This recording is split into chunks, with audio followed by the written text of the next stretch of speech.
As tens of thousands of refugees arrive across the border from Sudan into Chad, much of the international assistance offered by the UN and aid groups has focused on water, food, and other basic services to refugees. But refugees like 18-year-old Abdul Nasser Mohammed says there is desperate need for education too. His hopes of going to university have been dashed by Sudan's civil war, which started on April 15th, triggering intercommunal violence in his hometown in West Darfur. He had to flee to Chad without his parents. My mom and dad traveled to Khartoum to get medical treatment. They are stuck there because of the conflict, so they couldn't come with me. It's only me and my siblings. Mohammed says he has not heard from his parents in weeks and does not know if they're alive or dead. He now lives in this tiny makeshift shelter with his brothers and sisters and says there is no way to take his Sudanese university entrance exams. Malek Mohammed, a teacher who has just fled to Chad from West Darfur, laments the squalid conditions that the children he used to teach are now forced to live in. All the students, pupils, and teachers from the schools are now here. Here, we don't have the right environment for education, and it's a huge challenge, especially in the long term.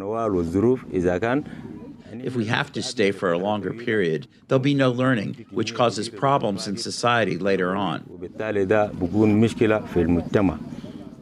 Mohammed says teachers are trying to work out a way for children to take Sudanese exams in Chad. The government in Khartoum has ceased to function since the civil war started, so coordination looks unlikely. Education Cannot Wait, ECW, is the United Nations Fund for Education in Times of Crisis. The organisation's director, Yasmin Sharif, made a visit to Chad in May, pledging $3 million to Chad for educational needs. She was asked why she thinks it's necessary to support education, even when the need for basics like food and water is so high. Empower them to raise out of the ashes of that suffering. You don't empower them with water and food. These are necessities, but that alone is not going to empower them and prevent them from all the protection challenges, such as gender-based violence, sexual abuse, getting into armed groups, and certainly not giving them any hope for the future. Sudan's war's impact on children is not confined to education. The UN announced on May 12th that a Sudanese factory producing 60% of specialised food used to treat child malnutrition in the country was destroyed in the fighting. All of this increases the risk of not being able to reach children in time. If we can't reach children in time, then there's a greatly increased risk of those children dying. As for Mohammed, he says, The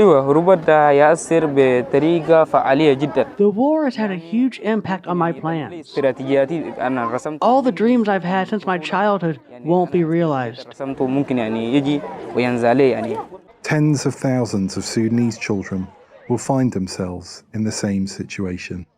Henry Wilkins for VOA News, Barota, Chad.